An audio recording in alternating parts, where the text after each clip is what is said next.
right. There we are. All right. Ooh, my goodness, that's a little bright. All right, welcome to another movie review stream. My name is Mark McPherson, film critic for movieswithmark.com. And we're getting towards the end of the year here, so we're getting to a lot of trying to cover as many films as I can this year. So I thought I'd take this opportunity to cover some of the big blockbusters or the most talked about movies right now this December, right before we get to Christmas. There's a few other films coming out in Christmas that I'm going to cover. But of course, you know, this is the big holiday weekend, the weekend right before Christmas, so we got to cover a lot of big films. So obviously, what do we got in the docket today? Well, first off, we got to cover James Cameron's latest film, Avatar: Fire and Ash, the third Avatar film that's coming out this weekend. It's probably going to do big numbers. And of course, we got to cover the new Spongebob movie, SpongeBob: The Search for SpongeBob SquarePants, I believe it's called. So I'll let you know how that animated film does and if it's good counter programming for Avatar. I'll also be taking a look at Wake Up Dead Man, the latest Knives Out mystery from Rian Johnson. I'll also be taking a look at a few other films like The Secret Agent, all about 1970s Brazil and trying to escape its authoritarian reign. We'll also be taking a look at It Was Just an Accident, which is a thriller about a group of survivors who think they might have trapped their torturer for many years. And we'll also be taking a look at the new anime Scarlet from director Mamoru Hosoda, who previously directed Mirai. So we got a little bit of everything. We got CGI animation, we got anime. We got a lot of international features here from Brazil and Iraq, and of course we got the big blockbusters. So cover a variety of films on these streams like I do with all of my movie review streams. So if you want to stay up to date on more movies as they come out, including which films are going to be the best of the year and which ones that you should probably check out come Oscar season, you're going to want to be subscribed to this channel. And to make sure that other people know about Avatar and SpongeBob, which are coming out this weekend, so to spread the word early, be sure to like this video so that more people know about it. And also be sure to check out the Patreon where I am writing some books on movie history. All right, so with all that out of the way, let us get into the review of... Your move, creep. Should probably turn off alerts, but thank you for the subscriptions to Job 99. I will turn them back on for for after we're done there, but yes, there are weird little alerts we have.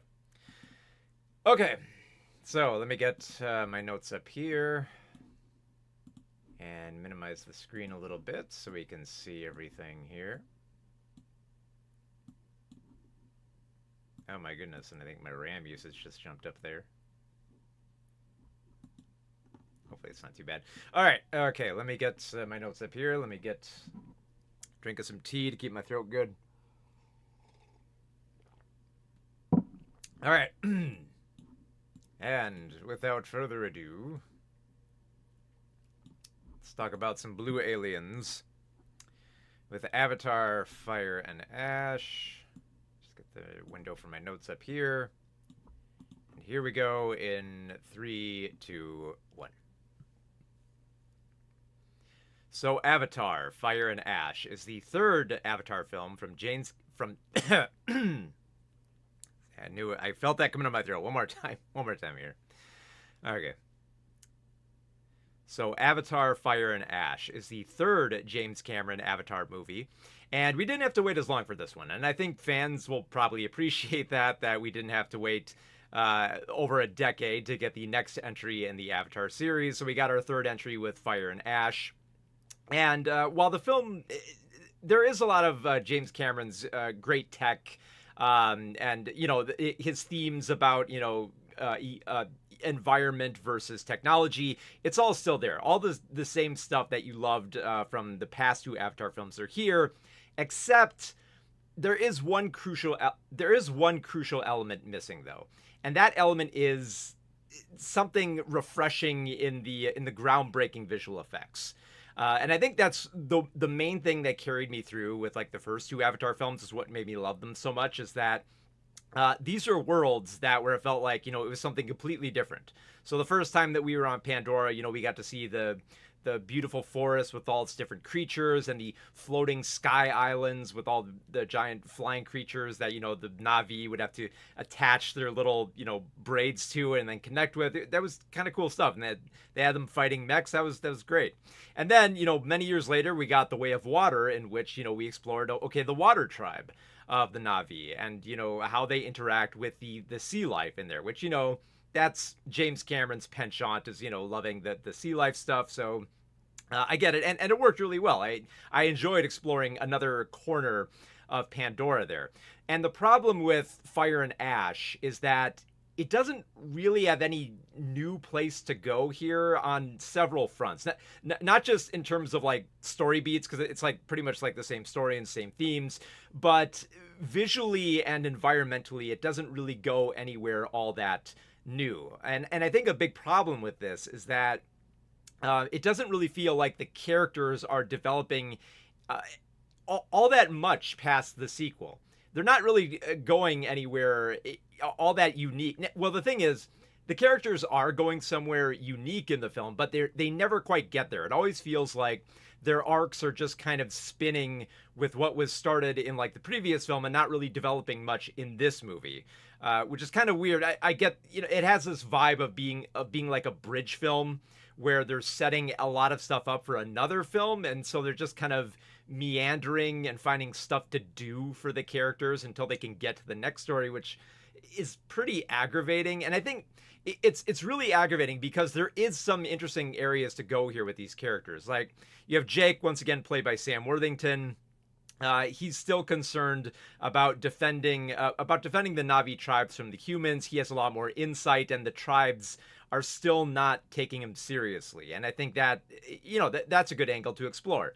At the same time, you have his wife Neytiri, once again played by Zoe Saldana, who, after having lost a son in the previous film, she's grieving and finds her spirituality is waning.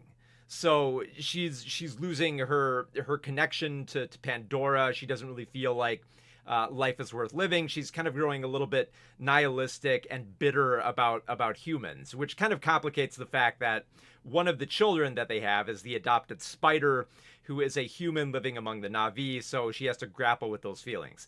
A lot to explore there. But the thing is, there are too many other characters that they throw into the mix, which also have interesting character quirks, and they could have interesting arcs, but they're never fully explored. In particular, I thought there would be a lot more with their daughter, Kiri, their adopted daughter of Kiri, once again played by Sigourney Weaver, about her trying to come to terms with her lineage and how she is a bit of an outsider who can't do other things that the other Na'vi can do, that she has the seizures, so she can't connect to the planet as well as the others, which I thought that would kind of be an interesting angle. Okay, like, how does she go about fitting in? And I thought, okay, Spider also doesn't fit in as well, so there could be a little bit of an outsider story there. Could be. But we don't spend enough time there because we're darting to so many other little subplots here. Like, there's the other subplot with the other son of Loak, who basically goes on an entirely different quest to try to figure out how sea life has this kind of like honor code, and how there are like there's this mystery about how like certain sea creatures are banished from their certain clans. So again, another outsider story. We don't spend as much time with it though. In fact, that character is almost entirely detached from most of the film throughout. So that, and you might be wondering, okay, if all of these plots are just put on the shelf, then what is given the most focus? And I think the one aspect that I think the film focuses on the most is the rivalry again between Jake and Colonel Miles, once again played by Stephen Lang. They still have the same feud that they had in the last film. Miles, he wants to get revenge on Jake for killing him the first time. And he also wants to reconnect with his son of Spider, so he's trying to rescue him away back from the Na'vi to kind of like raise him with his own. And that was pretty much the entire arc of the second film, and it's the entire arc of the third film as well. It's just this rivalry between them, and the overarching story is pretty much the same deal again. It's, the humans are trying to mine resources from Pandora, and not even like a different resource like the previous film. It's the same resource, just more of it this time around. So it's very uninspired. The one aspect of the film that does now the one aspect of the film that does have the most originality is in the new villain they introduce, which is Varang, played by Una Chaplin, and she is a part of this volcanic clan of the Na'vi, and she has embraced this. She's embraced this worldview where she's not connected to the planet. She doesn't understand how, if the planet is living and you can connect with it, then why does it allow all these terrible things to happen? And would rather just burn it all down than try to live with it. Again, another interesting character arc that isn't fully divulged. So the film just kind of settles on Varang being this very stylish villain. And she does look really neat. I love the way that she has the her headdress and the paint on her body. I love the way that she moves, the way she kind of has this kind of like bobbing and weaving and this kind of like feral, seductive nature. I like that staging, and it makes her a good leader for her clan, who is also very bloodthirsty and feral. And I think the biggest problem, is when we actually go to their world, or they're part of Pandora, because that's the one aspect I love about the last film, The Way of Water, is that when we got to explore this water tribe, we got to see an entirely different environment and an entirely different ecosystem, a different architecture, different resources, just different everything. But what do we get when we go to the volcanic tribe? Well, we go to this desert of white ash and death and, smears of blood and skulls all around. And that's probably the most disheartening thing about the film, is that, the past two Avatar films always, they took us to somewhere new and different and exciting, that it was great to go into the theater and, watch this IMAX 3D just like blow our minds. And here we're going into territory that feels very familiar. Okay, yeah, a desolate desert of just death and ash and, skulls on pikes. It's like, I've seen all this before, and it's not all that mesmerizing. It's not all that mesmerizing or even intimidating. And I think even James Cameron realizes this, because he doesn't even set the grand finale here, where there's supposed to be, the ordained big battle between the Na'vi and the humans. It's pretty much the same type of battle as the last film, with the addition of Varang and her volcanic tribe working alongside the humans. So you have Na'vi against Na'vi. A little bit of a civil war. And again, these are a lot of great aspects to explore, but for a film that runs well over 3 hours, like it's very close to 3.5 hours long, it never felt like there was enough time to either enjoy the world or explore more about the characters. And the problem with that is, it just, all these arcs and these interesting angles, they just kind of end up falling on these simplistic platitudes that just end up repeating themselves. So if you haven't even seen The Way of Water in a long time, and you don't remember it all that much, you won't have to. You will probably have deja vu when you watch this film. Be like, wait, I have seen this before. This is the same. It's not even just the same environment. It's the same story beats. Like the big battle, it pretty much goes through the same type of motions. Like, okay, here's the initial assault. Here's, all the mechs prepping. Here's where the wildlife fights back. Here's where the wildlife gets pushed back. And here's the big scene where Jake and Miles once again have their big showdown where they beat each other up. Same as before. They do try to mix it up a little bit with having them duke it out with shifting gravity, but it's you just look at the environment and what's being staged here and what's at stake, and it just feels like more of the same, but trying to be a little bit more elevated. But that's not really what I like so much about the Avatar films. I like the fact that I can get lost in these worlds, and I think Cameron gives us enough of that in his past two films that by the time we do get to the third act, with all the promised action and adventure and everything blowing up and giant mechs versus, flying sea life, and Jake working alongside the Na'vi, riding a beast and shooting at the opposition, all that stuff, it's not as fun this time around, just because we don't have that element of being engrossed in this world. There are attempts in the film to showcase a little bit of something new with the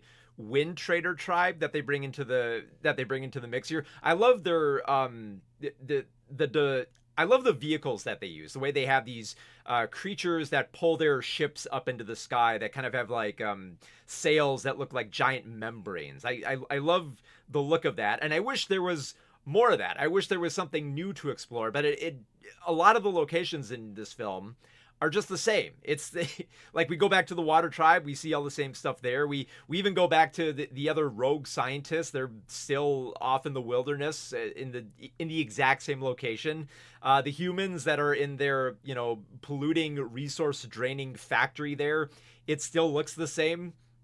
So it's just, and I think that reveals the biggest problem with these films is that, it is kind of stating the same themes over and over again and kind of reducing its characters to very simplistic broad strokes. But a lot of that was forgivable just because the technology for creating this environment was mesmerizing because it was offering something new. And here with Fire and Ash, it just feels like it's the same stuff. It's like, yeah, this still looks good, but we were here in the last film. And so it feels less like we're returning to this amazing world to find something new and different around the corner, and more just kind of like we're stumbling back into this world. Like, like the Na'vi is looking at us like, what did you lose your keys or something? What are you doing back so soon? So I get the feeling maybe it might be time to like let Avatar sit a little bit longer just so James Cameron can find something new to explore here, because he really doesn't, other than just, throwing a different flavor of Na'vi into the mix, which I will admit, Varang was pretty cool, but they don't do much with her beyond just, being attracted to Miles and how he has this power that she desperately wants to wield. So basically, it's basically Miles turns Varang on with flamethrowers. Because, like, Varang is all about, like, the fire and the ash. So, like, oh, here's this device that can spew fire. Isn't it great? So Miles gives that to her. And Varang, in probably the trippiest scene in the film, offers Miles, like, the most primo Pandora drugs. And I thought I would love this scene a lot more just because, it's the Na'vi, like, it's the Na'vi losing their mind while taking drugs, and it is pretty trippy. I will admit, it was pretty neat to see it, but it didn't go far enough. Like everything else in this film, it never felt like all the cool stuff that you could do with this film. It never takes advantage of it. Even the greedy resource hog from the last film is back again. Like, and I thought he was dead. It's like, oh, okay, I guess he's back. I guess none of the villains stay dead. I guess they just come back. Like it really did feel like a TV show where just like, you're watching a skirmish between heroes and villains, and then, they'll shake their fists at each other and then they'll come back next week, or in this case, every few years. So it was very disappointing to see Avatar take this route where, James Cameron is usually really well known for his groundbreaking visuals. And, with the past two Avatar films, he did that. And with Fire and Ash, there's nothing all that new to explore here besides just more of the same. So if you want to return to Pandora, but you just want to go back and, relive the greatest hits of the last film, then sure, you'll probably like this movie. It still has its fun moments. It has some decent punchlines. It still looks neat for the few new additions that they provide for this film. But ultimately, I just felt like I just had deja vu. I felt like I was watching The Way of Water all over again, with only a few more stakes raised and not enough growth within any of the characters to make it feel like this was a very fulfilling film. It very much feels like a bridge film. So yeah, Fire and Ash is definitely the most disappointing film of the Avatar saga thus far. So Avatar, Fire and Ash will be in theaters this Friday. Sajab99 says, it's crazy he wants 3 more. And see, that's like, I think my biggest problem is that, there's a lot of these filmmakers who say, oh, we want to do multiple films. We want to do 3. We want to do 4. We want to do 5 so that we can get this complete story down. But it's like, what if you don't?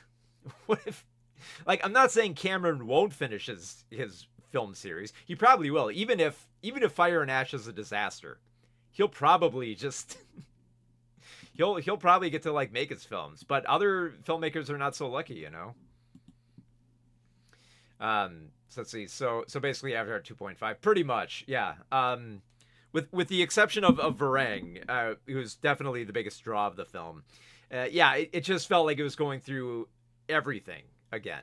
The same story beats, the same character arcs and quirks, the same stakes, the same even the same sense of loss that the second film had. It's still in the third film, and it just kind of like arrives on cue without much like dramatic flair. It's just like that.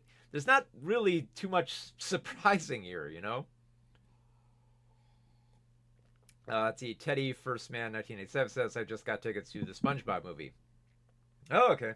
Well, I'll try not to spoil. I doubt there's any. I'm not really gonna spoil much of anything with it, so don't worry.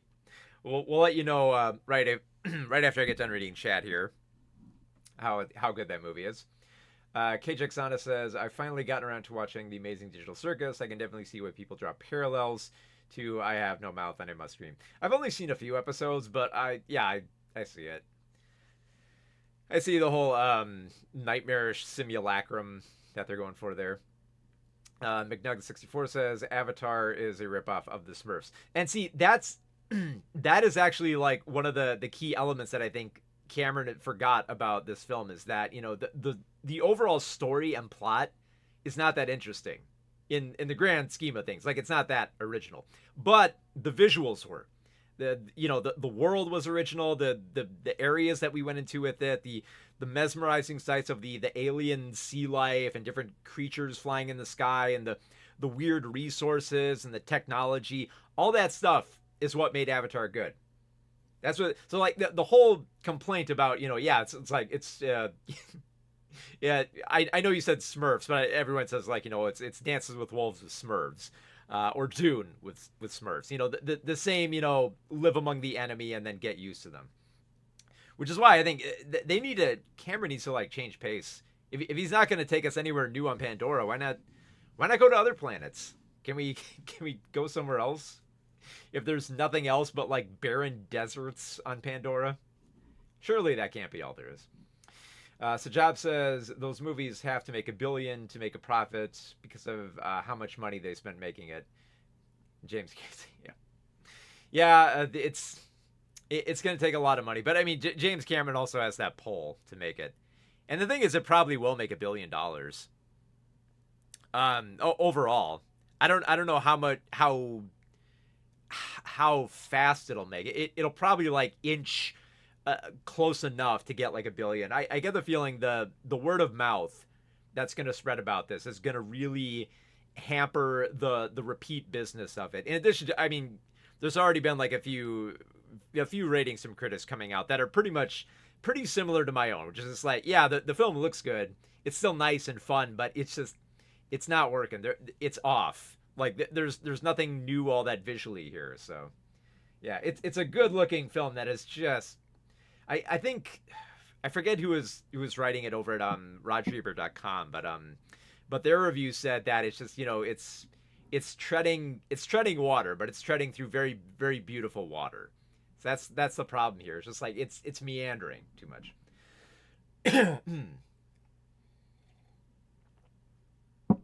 All right. So that I don't wear out my voice here. See, I think Fire and Ash will probably cross 2 billion, but won't make as much as the other two. I'm going back and forth on like some of the estimates I've been reading, but I think for sure by the end it'll probably end up making $1 billion.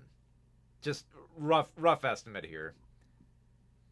You think people will stay interested in these movies? It depends. I mean, you know, Cameron has been smart about when to position these films, like, because he wants to position them during the Christmas season, which that's a good time for a big blockbuster, a big PG-13 blockbuster that you could take the whole family to, and usually because it's the end of the year, a lot of other studios will be trying to turn this off for a second. A lot of studios will be trying to like rush out smaller films during that time. So a lot. So that's a good time for like a blockbuster to like swoop in there and make a lot of money, which a lot of films have. Like Star Wars: The Last was it? Yeah, the Last Jedi did that, and then Rise of Skywalker, Force Awakens, pretty much all the Star Wars films, with the exception of Solo, did that, and they all end up making about $1 billion. So yeah, that's primo market. I think if you position that and there's no competition, then yeah, it'll be fine. And I think it was good of like Cameron, I think, to get to release it this year instead of next, because I think next year it's going to be a battle to see who is going to blink for next Christmas season, because the battle for that coveted slot is going to be between Avengers and Dune, two film franchises that a lot of people are going to gravitate towards, and it remains to be seen which one of them is going to move. There is no way that both of them are going to debut on Christmas. That's like box office suicide for them. So yeah. Or River says you should do a video on Saber Sparks' review of Hazbin Hotel season 2. The review feels weird. I would, except I haven't seen season 2. So I've seen a little bit of season 1. Very off topic, but I'd really like to know your opinion about Kubrick, since you're a movie guy. Again, off topic. Kubrick's like any director. He's frustrating. He makes really, really great films that often have questionable methods of how he goes about making them. Because I love, I love his filmography with stuff like Eyes Wide Shut, but the fact that he wanted to do takes over and over and over just to get real aggravation out of his actors, I think is a bit much. Like I like the film, but it's just, there are methods that you question there. So I like him, but man, he's very cantankerous, I guess is the best way to say it. He makes good films with very questionable methods that you would not favor today. So, but yeah, overall, Kubrick's made some cool stuff.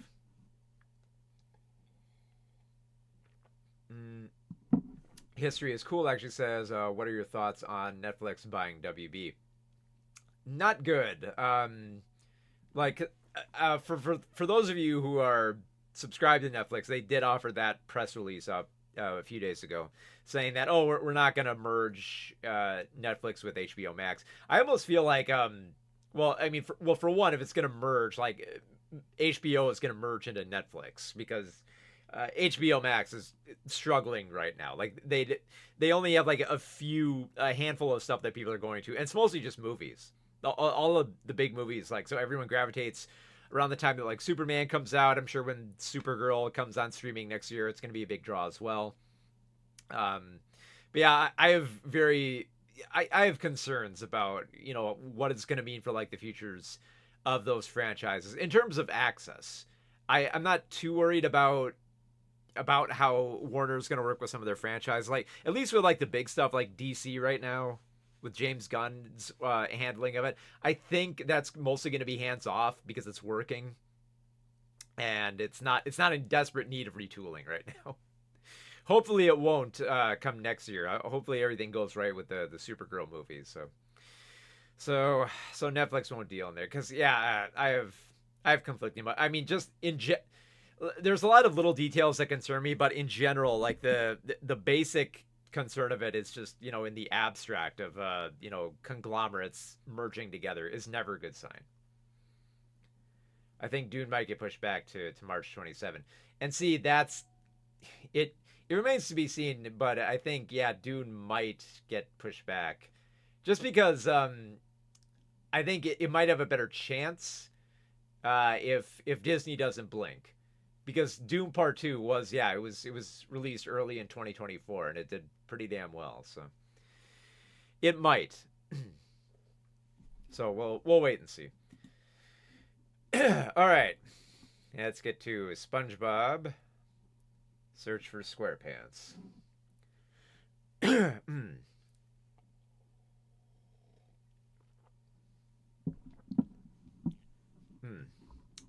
One moment here.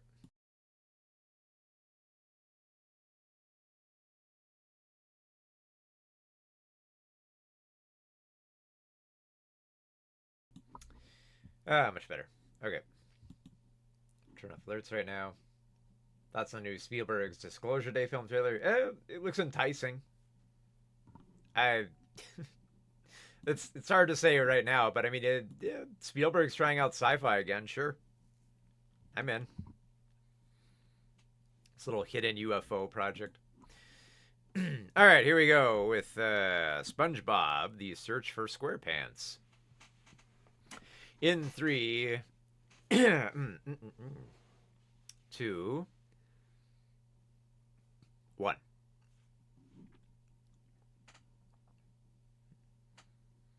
So the SpongeBob movie, Search for SquarePants, is the latest SpongeBob film to hit theaters, which we haven't had one in a while. We've had a lot of SpongeBob movies that have debuted on streaming, some like the Sandy Cheeks movie, which were really not good, and others like the Plankton movie, which were...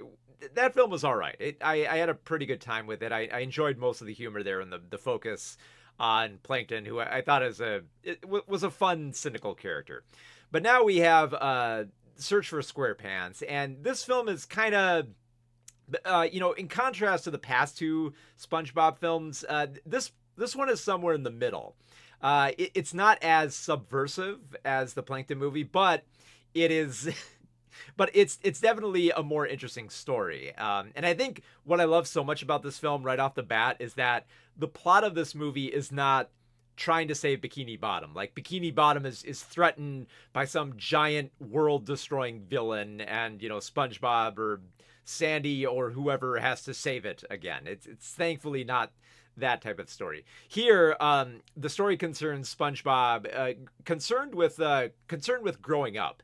So as Tom Kenny once again voices the, very childish and eccentric SpongeBob, this character is kind of worried that he's not grown up enough. And I love how it's weird that, a character who has a part-time job is all excited about, growing a few inches like a kid would be. But I guess that it plays well into the theme here that SpongeBob is worried about not being seen as mature. And I think he feels that way because he hears about the adventures that Mr. Krabs tells him about. So Clancy Brown, once again giving a performance as Mr. Krabs, tells SpongeBob that he used to be this, swashbuckler. He used to be a pirate who roamed the high seas with the Flying Dutchman. So it's like, yeah, that was when I was really cool.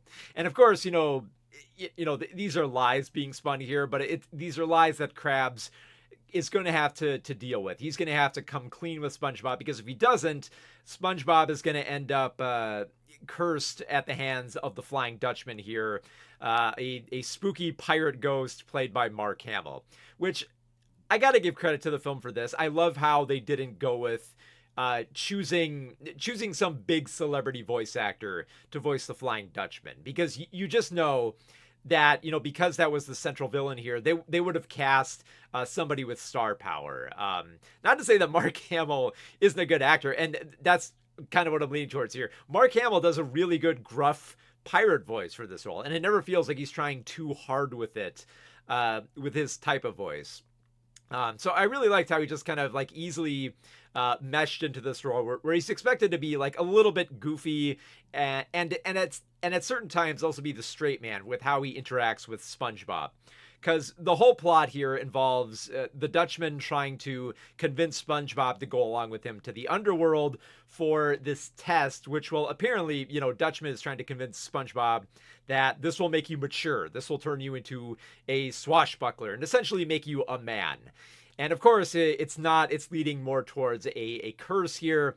But the way that I just love the journey here, the way that the Dutchman tries to stress the dangers to SpongeBob, and SpongeBob just kind of laughs it off and just kind of treats it as, just treats it with his, little happy-go-lucky nature, especially with Patrick by his side, once more again voiced by Bill Fagerbakke. And I wish that the humor here was a little bit more subversive. I think the film is definitely tailored well for children with a lot of the repetitive and juvenile and butt humor that they have here. A few of the gags do go on a little long, but I don't think they exhaust themselves too much. There are a few gags where it's mostly just repeating a funny word a few times or getting a weird close up on a zit or, like a saggy butt. And you might have seen this from the trailers. They have a joke about how SpongeBob poops out a lucky brick, and they use that joke a few more times. They do kind of have these very juvenile potty jokes, but they kind of spread them out just enough where they never got on my nerves. And I think that one aspect of the film that helps with that is just the pacing. The pacing is fast. There's a lot of ridiculous slapstick that is thrown at the screen fairly quickly here. I wish it was like a little bit more clever and like the weird stuff that they put in the background and the odd little subversive humor that they try here and there. There is, I will say, one of my favorite laughs in this film is there's a moment where the film just kind of like goes off the reels and they kind of make this jab at Paramount, which is kind of clever. I think for a few older SpongeBob fans that might garner a few smiles here and there, but I wanted just a little bit more of that. Not to say I wanted the whole film to just be this very like sly, over the heads of children type of gags, but I felt like there should have been just a little bit more of that to balance out a lot of the the butt humor and SpongeBob's typical juvenile laughter and stuff like that.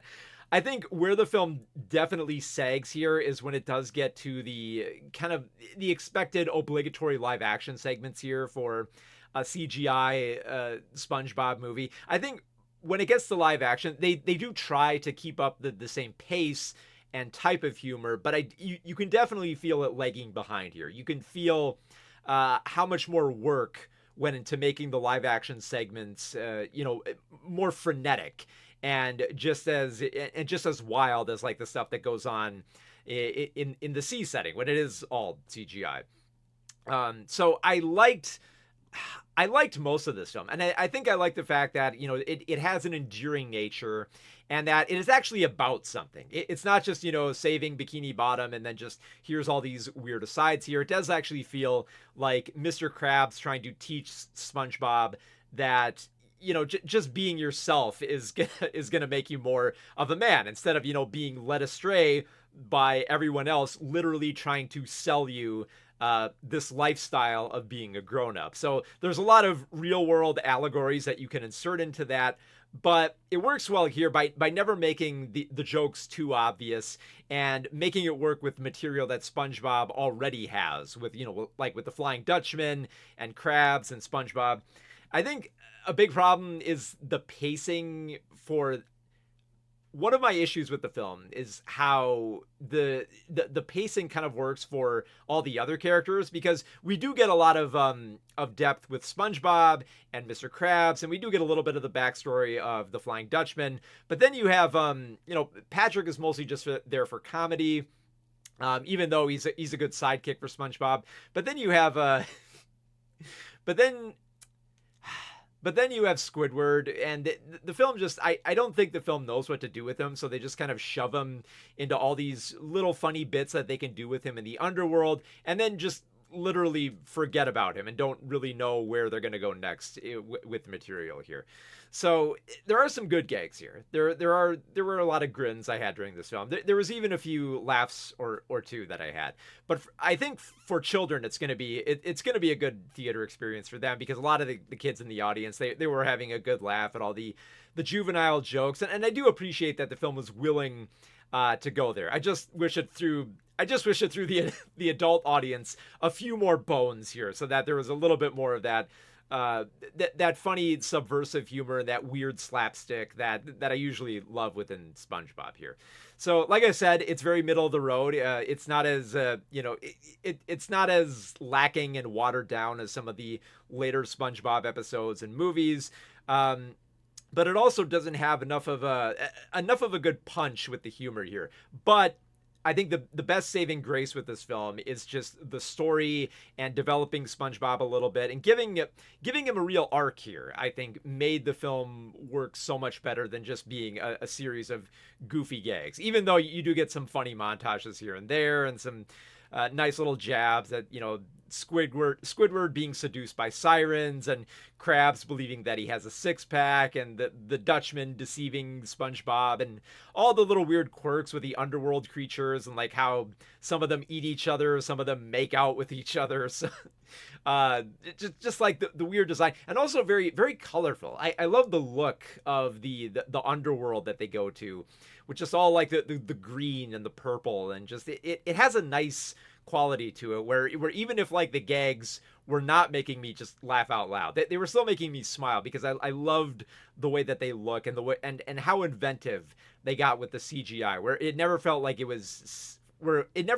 stale. It always felt like they were trying something different with the material here, and that it always felt like they were distorting the character designs and trying different gags and getting all like the, playing up a lot of like the hallmarks of SpongeBob that I always enjoyed here. And they don't hit as hard as they used to, but it's still pretty fun. I wasn't angry with this film. I think I think like a lot of kids films this year that I've watched, like Dogman and Stitchhead, this was a film that just like it was okay. Like it never quite resonated with me the same way that I think it will with kids. And part of me kind of recognizes that as being okay, because at the end of the day, the film isn't terrible. It has a good message within its story about what it means to be a grown-up and what it means to face your fears. And it can have all that and still have all the weird, gross-out jokes and stuff like that. So I'd say that's a little bit of a win for a SpongeBob movie like this. So yeah, I think for kids, they will definitely love this film. But I'd say I'm a SpongeBob fan, but I haven't watched as many of the recent episodes. Like I've catch like a few here and there, but I think this is an okay SpongeBob film. I think for kids it's okay. I think for kids they'll love it, but I think for adults or older fans, I think they'll find it okay. I think they'll be a little bit impressed that there was a decent story for SpongeBob this time around, and that there was a little bit of that subversive humor, while still just trying to have fun with the material. So yeah, it's a very, very okay SpongeBob movie.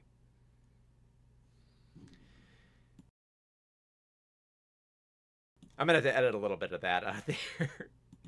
But yeah, the SpongeBob: The Search for SquarePants will be in theaters this Friday. And I'm sure we got a lot of chat here to read. So let's read some of the comments here. Oh, I'll turn back on alerts if anyone wants to add anything.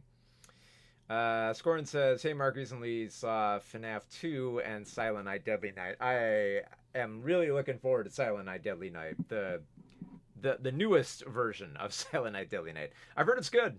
There's a lot of horror films I have not caught. I did not get around to Darkstalker. I gotta watch it.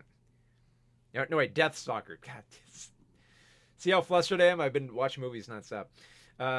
He also says, "I enjoyed both of them. Gonna be hard nailing down my top 10 and the best and worst, honorable, dishonorable mentions, and all of that." Yeah, I am still plowing through all my screeners, and it is, I gotta tell you, it is very hard to decide on a top 10 this year. I can tell you my top 20, but not in any particular order, because it's...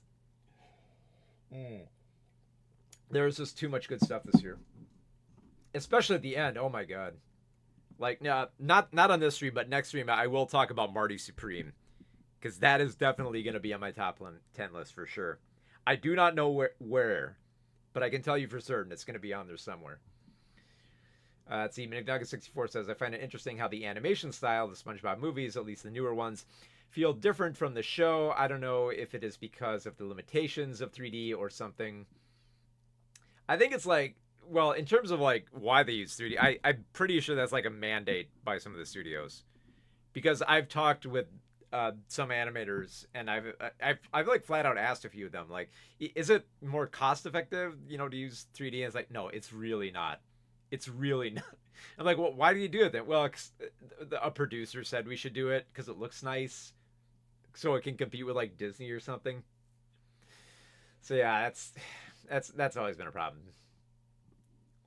Steven Nuck64 says, I mean, like the newer seasons, right? Bava 11 says, "Is SpongeBob tonally affected by the death of Steven Hillenburg? I wonder. I haven't seen it in years." Yeah, there's definitely an impact left by Steven's death, and you can see that just like the production of like all the spin-off shows that they made. So it's disheartening. History is cool actually says that's what I like about your reviews. You are fair to kids movies. I think the thing is like I am fair to kids movies, but I want to also like make it clear that I'm not like dismissive of kids movies either. Because like a lot of people will probably run defense for some of the kids movies that I harangue, like Bad Guys 2 or even like FNAF 2, by saying like, oh, it's for kids. Why can't you just let them like it? It's like, well, the kids can like it, but I didn't. And it's like, and in truth, yeah, I was okay with Sponge. I was like, yeah, this ain't bad. There's a few good smiles here. It's not gonna be on my top 10 list, but it's fine. I've got to catch up with a new influencer film on Shudder. And I enjoyed the first one. I remember being okay with the first one, but I very much am intrigued about the sequel. Is Superman in your top 10 of the year? It might like it's definitely in my top 20 because there's a lot that are vying on my list. Like I think at least I don't have an order figured out, but for sure like the top ones are going to be like One Battle After Another, Sinners, Weapons, Superman. I think Sentimental Value might make it on my list here, and there's a few other ones that I'm debating how far they should go up. Like, in fact, there are two films that I'm going to be reviewing on this stream that might be on my top 10 list coming up here. So you'll figure that out soon enough. Joni 2430 says going to be visiting family for Christmas. Definitely want to check out Marty Supreme. It'll be at a theater near them. It might be. I mean, it's an A24 film, but they're really trying to push it for Christmas. So if they're smart, they'll push it out there.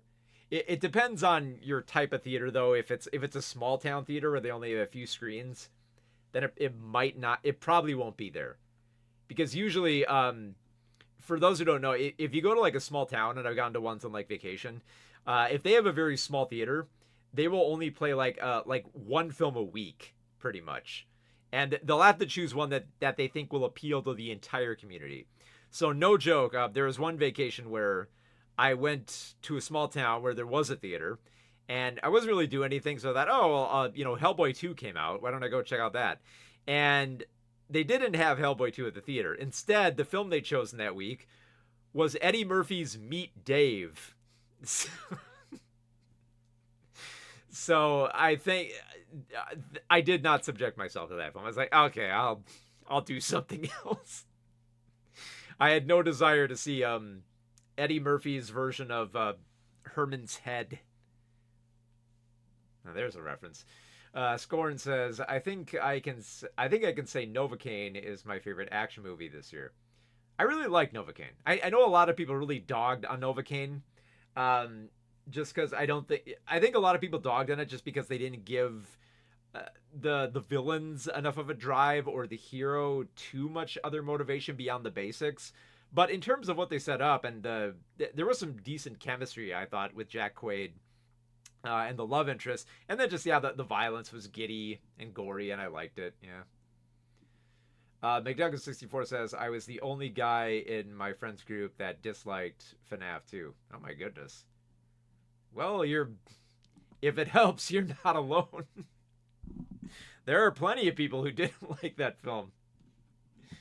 And there are plenty of people. I mean, like there was a big critic, and there's a lot of people who didn't like the film, but also even like there are some surprising people who actually liked the film. I forget which writer it was, but over at rogerebert.com, there was a positive review of the film over there. So you'd be surprised. What are your history? Actually, Cool says, what are your thoughts on souvenir popcorn buckets? You a collector, or it depends on the movie, or do you not like them? I mean, it's not for me. It's it's one of those like those peripherals that theaters are trying to like to entice people to keep coming, and it's just it's not for me. Like, man, why is the camera okay? I got blurry there for a minute.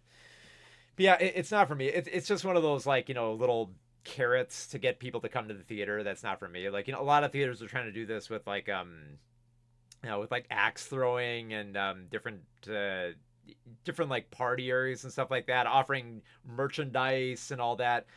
It's not for me. I just go to the theater to see something and maybe get a snack or two or a drink while I'm there. So that's all I care about. I'm not big on the popcorn buckets. I think they're fine. I think they're weird, but if that gets people to the theater and it keeps theaters afloat, then sure. And I think it's just it gives the theater something more to advertise, to come and get, and spend more money there. I think I haven't looked too much into the metrics of how much money is made, but I know they're pretty spendy, so they must get something. The theaters must get a good chunk of those spendy buckets. Hosea says, "Will Avatar: Fire and Ash be on your top 10 list?" No. No, it will not. There are at least 50 other films that are way ahead of Fire and Ash. Because it's the least favorable Avatar film. There are the words. I knew they were there. Carlos Gomez says, "Hey, just came across your channel yesterday, and I have been really enjoying your videos. Oh, thanks. Thanks for taking the time to make them. Oh, no problem. Takes a bit of time, but yeah. Glad y'all enjoy it. I'm glad that a lot of you have been watching this year. So, will you do a most anticipated 2026 movie list?" I debate doing stuff like that just because of like the only stuff that gets announced that early is usually big blockbuster stuff. So it'd mostly just be talking about huge blockbuster films, which sometimes they do not end up on my list of the year's best films. Did I lose a few frames there? Oh yeah, I did. Okay, it stopped. All right. History is cool. Actually says, "Me personally, not a popcorn guy. I'm fine with popcorn. Collector's bucket's not my deal." Scorn says, "I miss having arcade video games at my theater. They have the claw and the digital stack it." The weird thing is, like, some of the theaters that I have do actually have the do still have the arcades. Like a lot of the AMCs still have the arcades off to the side. At least the ones that, because I know like the AMC over at Eden Prairie doesn't have one, but the ones at Southdale and Rosedale still have their arcades with old ass machines, obviously.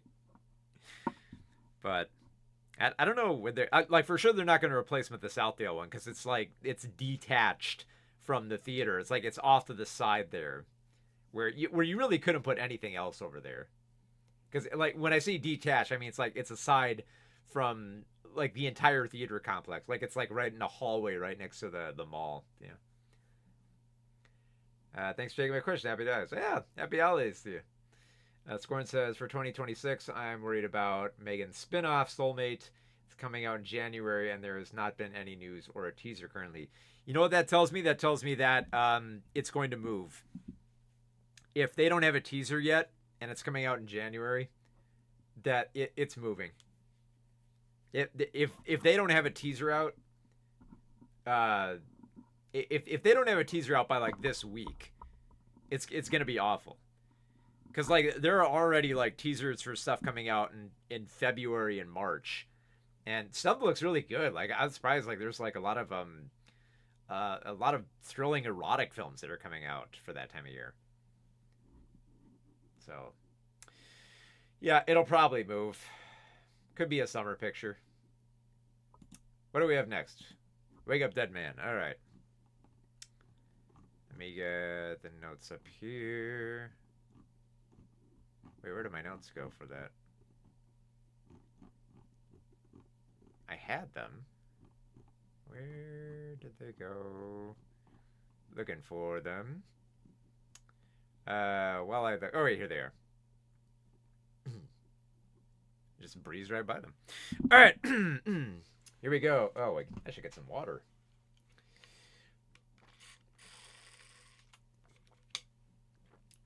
All right. We're still going. Still got about 4 films to get through, I think.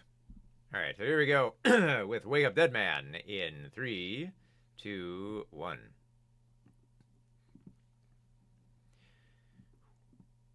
So Wake Up Dead Man is another Knives Out mystery from Rian Johnson.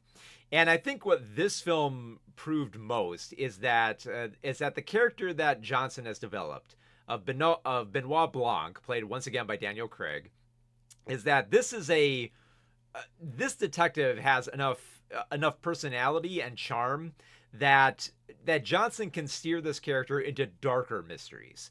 So instead of just being, the satirical jabs, at greedy folks within the past 2 films, Wake Up Dead Man actually steers away from that to something much different. Because in this case, there is still a little bit of a fight over money and greed, but in this case, it is more about it's more about community and trying to find the importance of faith, which I thought was a very interesting angle. And I think that kind of speaks to how well Johnson has weaved this mystery series, is that what makes these films so great is not just, the intricacies of the mystery itself, or even just, Blanc as a character, or even the all-star ensemble that they have for these films, which always deliver fantastic performances.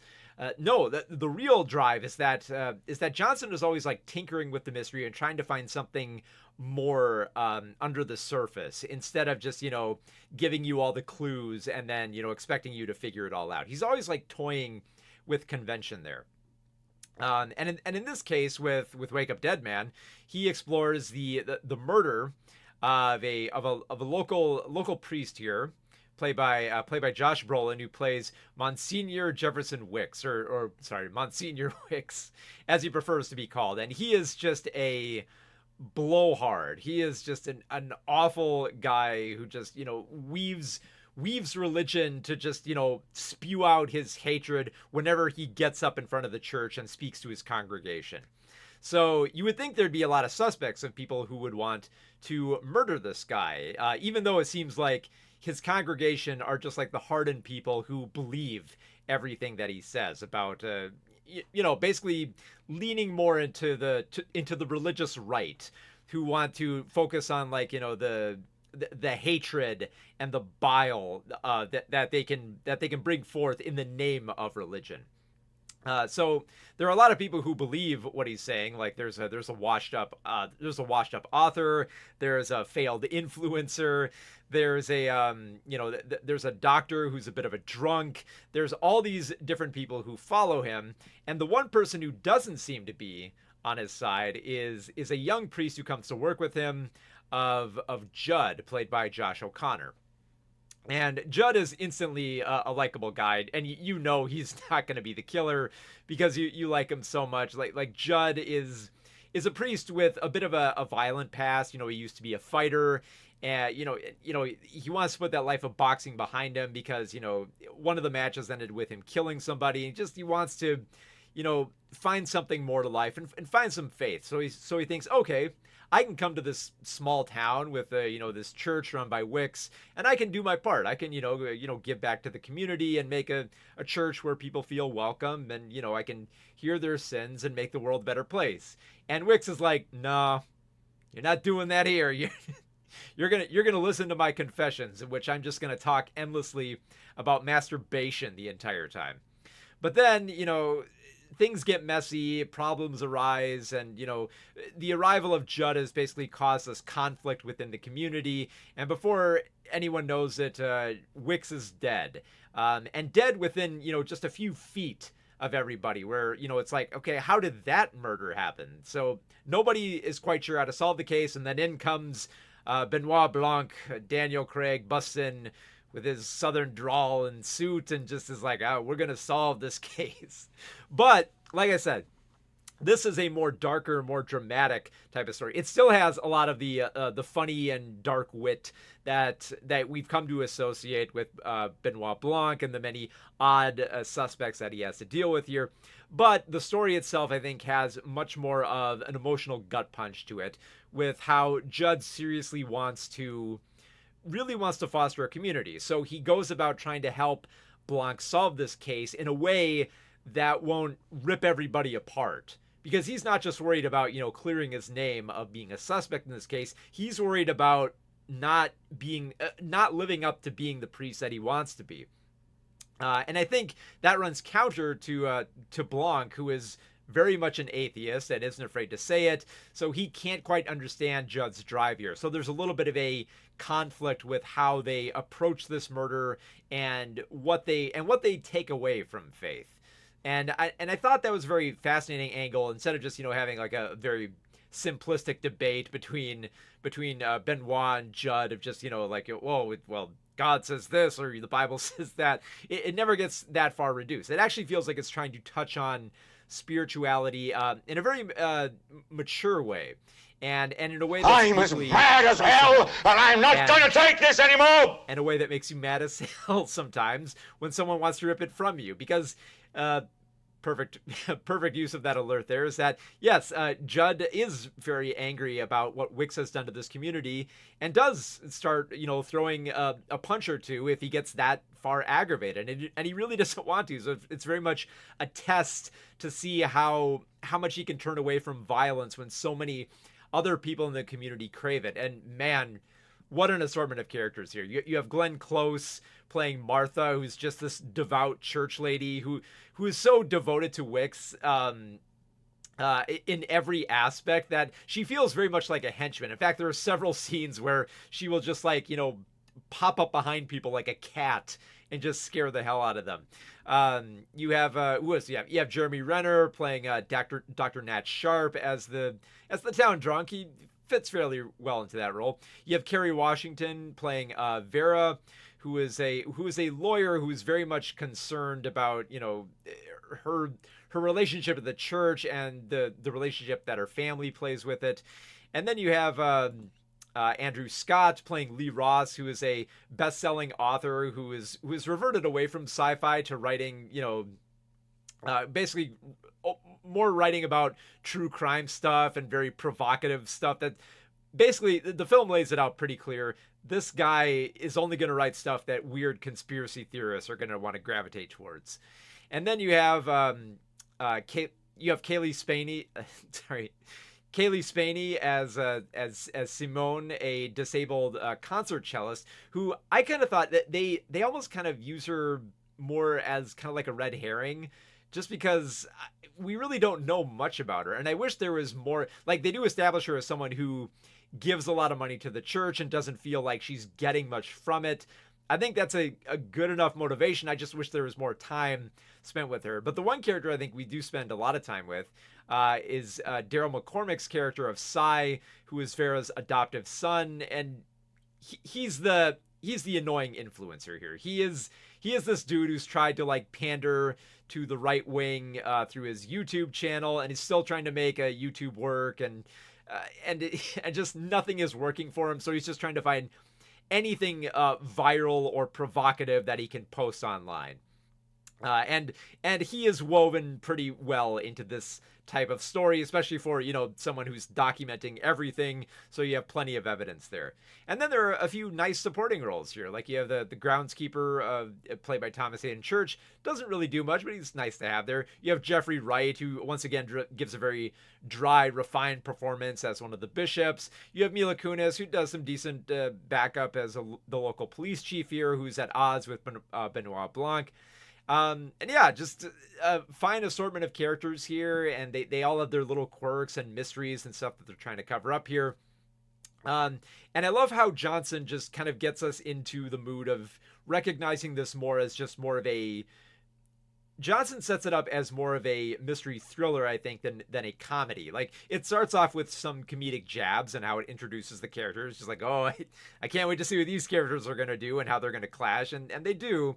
But the more that the story goes along, it leans more into the darker and the spiritual, especially with Judd's nightmares that he has about Wicks coming to life, and and his faith being tested, and all these spooky visuals in the forest and the darkness. So yeah, it's a film that's not afraid to be a little bit horrific in there and lean into the scary, but also also have a little bit of like the Scooby-Doo quirks, especially with how Benoit Blanc references Scooby-Doo at one point. So it still has that great charm, but it actually has a mystery with some depth instead of just being satirical and just tinkering around with the conventions, saying like, okay, here's the key witness and we're gonna shuffle her around in the mix here, and like, how is she gonna come into play, and how are we gonna like fake deaths and stuff like that. Here there is a firmer focus on a theme that punches much harder than just the capitalist greed that punctuated like Glass Onion, and the aspects of immigration that coded Knives Out. Those are good themes, but it always felt like they're trying to be a satirical jab against, making it about reducing it to, its bare essentials here. And with Wake Up Dead Man, I felt that there was, the way that it handled spirituality was pretty damn good, and the way that it woven together these different characters, it made them interesting. It gave them different motivations. There was great backstory here. I love the very colorful visuals that they have for revealing the dark history of this church and how it dealt with like an inheritance and who is trying to find the money, and just the way that it's framed. Just, like, there are scenes that are just bathed in red. Like there's almost like no reason for like the background outside to be like almost completely red, but it looks cool. And then it makes sense with some of the scenes with like the stained glass windows that look really nice, but just it's framed so well. That just it leans more into that thriller side. So yeah, for the Benoit Blanc trilogy, this is easily my favorite film, I think, just because it felt like there was a deeper focus on a mystery that meant something, instead of just tinkering around with the conventions and making a lot of jokes here. There is still some of those great jokes and wit here. There's a lot of those fun hallmarks, but the fact that this film can go darker and can go more dramatic makes me have a lot of confidence in what Johnson could do next with Benoit Blanc, because if he can easily fit into this type of mystery that concerns itself with much grander themes that are not as like simple to explore, then I think the sky's the limit with where Blanc can go next in this series. So yeah, I love the hell out of Wake Up Dead Man, and I think it's safe to say that this is my favorite of the trilogy, and I hope that we have more Benoit Blanc mysteries in the future. So Wake Up Dead Man is currently streaming on Netflix, if you want to check it out. Baval 11 says, I'm always worried when I see a differently abled character in a film. So often the portrayed falls into cliches or feels insulting. This is why I avoid films where the character has MS. Yeah, and the thing is, like, it's not even she's in a wheelchair, but she's not bound by it. Like, she can still walk. She's just like had an accident that prevents her from walking that well, so she can still like get up. In fact, the film even makes a great joke at one point, because at one point she gets out from her wheelchair to grab something, and Glenn Close's character is like, oh, it's a miracle, praise Jesus. Like, no, it's not. I can walk, in case you didn't know. I'll see you later, McNugget64. Thanks for stopping by. Bath Freeze 56 says, Wake Up Dead Man is so good. I saw it in 35mm and it was so much fun. Oh, that must have been great. God, I wish I could have seen it. KJ Oksana says, my birthday is a couple days. Oh, well, happy birthday. I really close to Christmas, so so happy birthday before everyone else gets their happy holidays in. Manila64 says, oh damn, according to Instagram, Coyote versus Acme got canceled again. Yes, that's very unfortunate. That's one of the worst byproducts, I think, by far, of the Netflix mergers, that, yeah, they are going to shelve more of Warner Brothers stuff. And I think, like, I understand why they're doing it, because Netflix wants to, if they're going to merge with Warner Brothers, they want to take ownership of all things Warner Brothers. And the problem with Warner Brothers right now is that all their properties are spread out over everything. So it's like, it used to be like, oh, you go to HBO Max and it has everything. It has the Looney Tunes, it has, Adventure Time, it has all that. Now everything's spread out. Like now, if you want Looney Tunes, you can't find that on HBO Max. You have to go to Tubi. If you want new Batman cartoons, those are only on Prime Video now. Like, I'm not joking. 2 shows they were working on. Bruce Timm's new Dark Knight show that takes place in the 40s, and the Bat Family, which is a fairly cute little animated show for kids with Batman. Both of those shows were in development at Warner Brothers, and they both ended up going over to Prime Video. So everything is spread out, and even currently, Netflix actually has already a lot of Warner Brothers stuff that was already on there that they purchased earlier. So it's all over the place. So I imagine if Netflix purchases it, they're going to lock it all down, which is kind of good, but also bad. Like it's good in the sense that, if they do this, then they might retain the rights to everything. So you won't have to go to multiple streaming services to watch everything DC.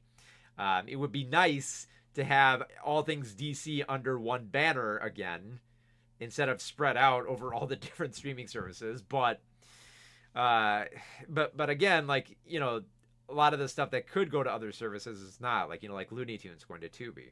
So, Baval 11 says, I'm so happy that Johnson has resurrected the detective mystery subgenre. It was a favorite of mine as a kid. Yeah. And especially, he's weaving it so much better than anyone else. Like, I saw another mystery film this year called, The Woman in Cabin 10. And it was so bad. It was so... They barely gave enough motivation or interesting characters. And the violent ending just arrived so abruptly. And without much, much of an intricate reveal that you'd like in a good murder mystery. So, yeah, Johnson is currently leader of the pack in that subgenre.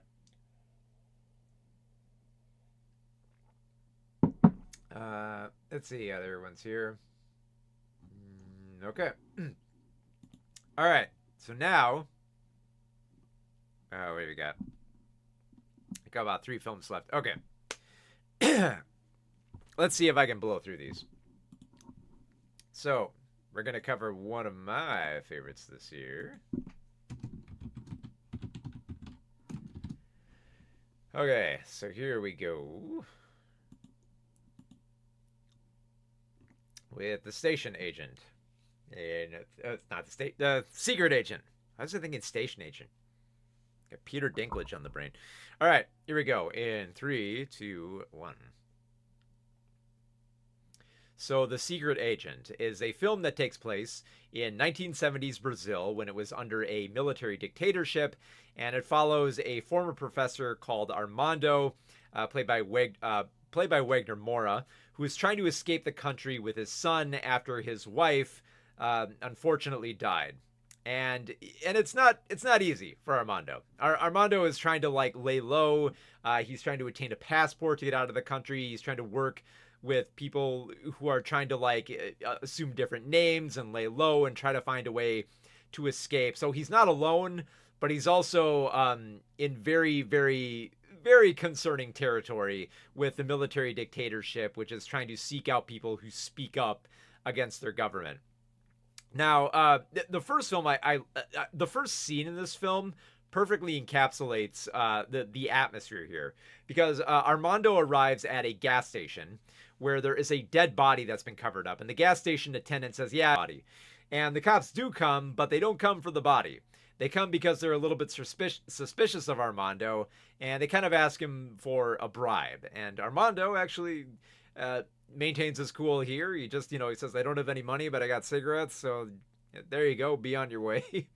And it works out pretty well for him, but it establishes that, yes, there are stakes here, and that if he's not careful, he's going to end up like that dead body on the ground. Or it could be hauled in by the cops. There's danger around every corner here. But there's also a lot of heart here and there, and I think there are a lot of adorable scenes here where Armando connects with his son Fernando, who is laying low with the grandparents, and these are like the grandparents of Armando's wife and not his. So there is a little bit of bitterness that is shared with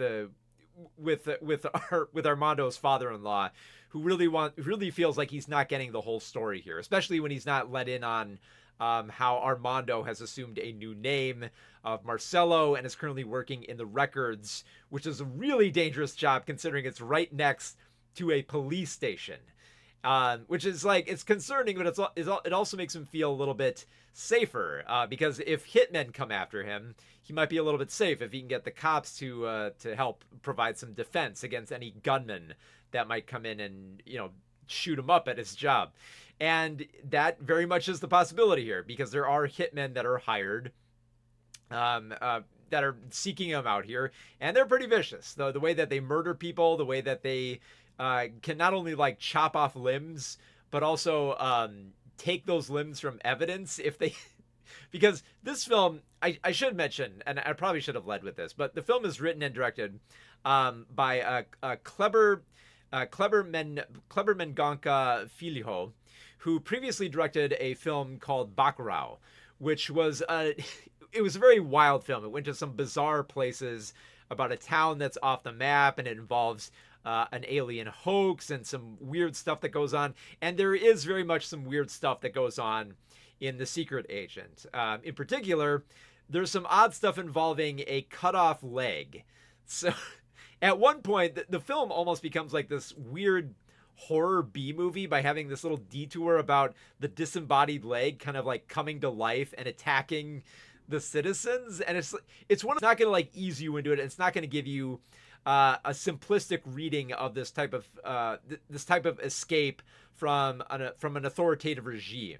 And it could easily have been that. It could have just been a nice little tense thriller about Armando, laying low, checking in with his son, and trying to find a way out of the country. That's a good enough film right there.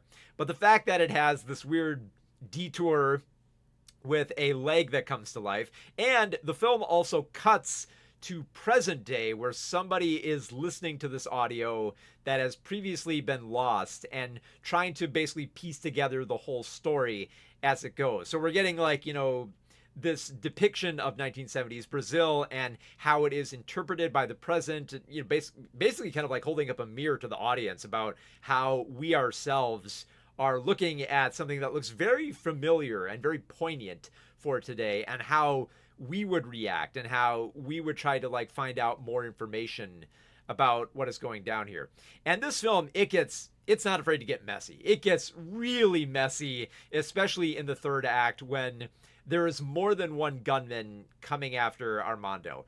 And the police get involved too. And there is just a chaotic shootout and just a soundtrack that just goes off the walls. Like it just becomes like chaotic and loud and intense, and just has this very it's very alive, I think is the best way I describe this film. It's like there are scenes where you have no idea where it's going. You have no idea where the shootout is going to happen, who's going to get gunned down, like how far is the chase going to go, where is this going to proceed next, what other, I mean, this is a film where a cut off leg comes to life and attacks people. If that can happen, what else could go down? And yeah, for being so weird, you might think this is a comedy, but it isn't quite that. It's just a very wild and bonkers film that actually ends on a fairly dark note here. And in particular, I love how the film kind of focuses on Fernando and how he observes this whole state of affairs, because he tries to find a way to escape through films like Jaws.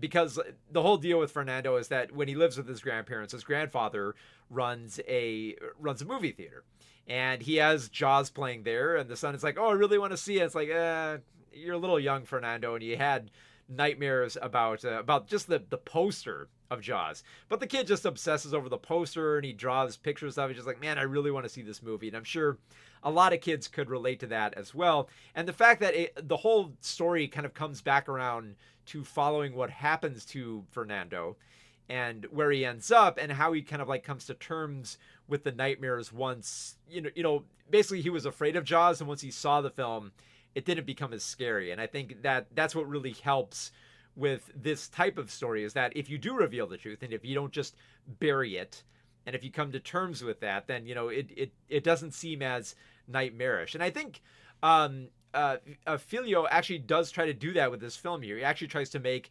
what looks like a very fascist dictatorship seem like that stress that it's dangerous and it's horrifying, but there's also a little bit of heart and some absurdity to it as well. Like I really liked how Armando connects with another woman in the apartment that he's staying at with all these other very colorful what they consider themselves one of them considers themselves to be are political refugees, because they're trying to change themselves and get away from everything, and they're all just trying to get by. And at one point there's a very, very touching scene where some of them kind of come clean and say, yeah, this is my real name, and this is where I'm going. Some of them are like, okay, this is my real name, but I'm not gonna tell you where I'm going. It's like, I don't know if we should reveal our names. But then the feisty old lady, who I love so much in this film, who has such a rich history of getting used to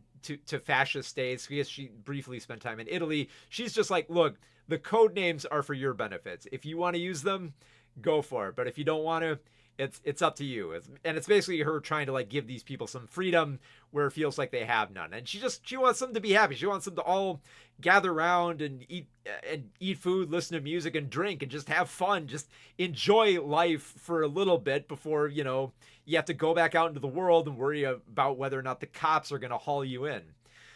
So a lot of small little performances here that are great. And probably the one thing that I think a lot of people are going to gravitate towards this film the most is there is a few scenes with a very small character played by Udo Kier. The late Udo Kier he plays this character called Hans, who is a Holocaust survivor who is mistaken by some of the corrupt police officers in the area as being a German soldier. And he speaks German throughout it, with a few other Brazilians who understand him. And it feels like Hans has that language barrier to kind of like live his own truth, because he only speaks more openly to his friends that know German and not to the police who don't really know German and just speak at him, in Portuguese here. So, and it's not much of a role for Udo Kier, but it's fairly nice. And I love seeing the pain and anxiety on his face about being treated more like a sideshow freak for the amusement of this corrupt government. So he doesn't have a lot of time in this film, but for his one scene, it is really good. I think it's a nice final performance for the late Udo Kier.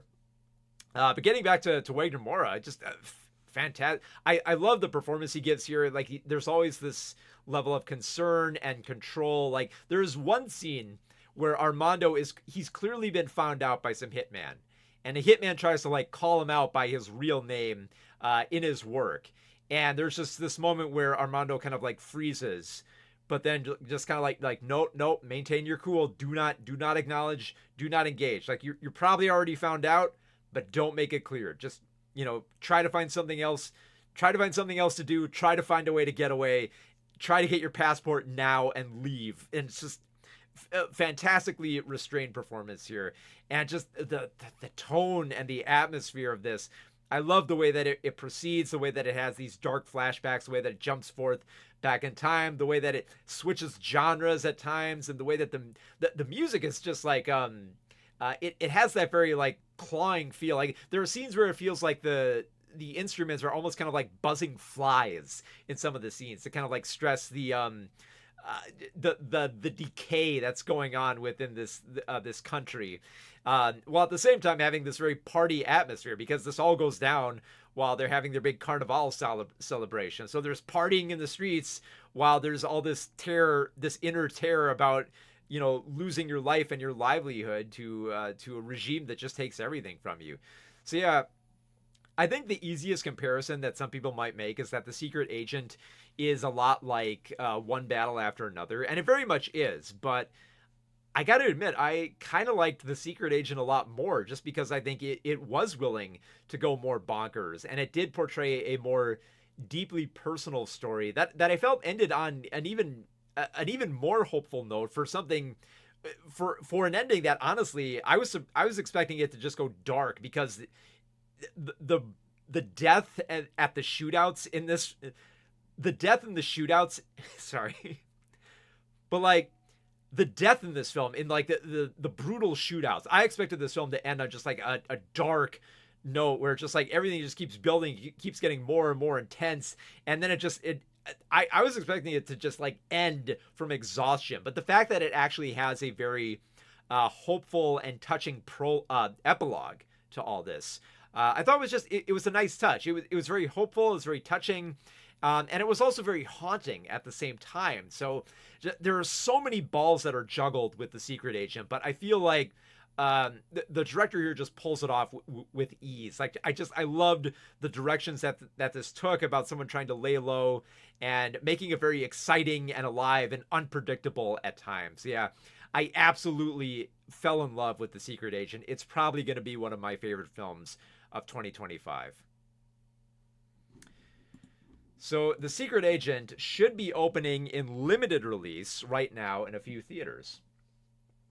So check it out if you haven't, because it's definitely going to be at the top. It's close to the top of my list.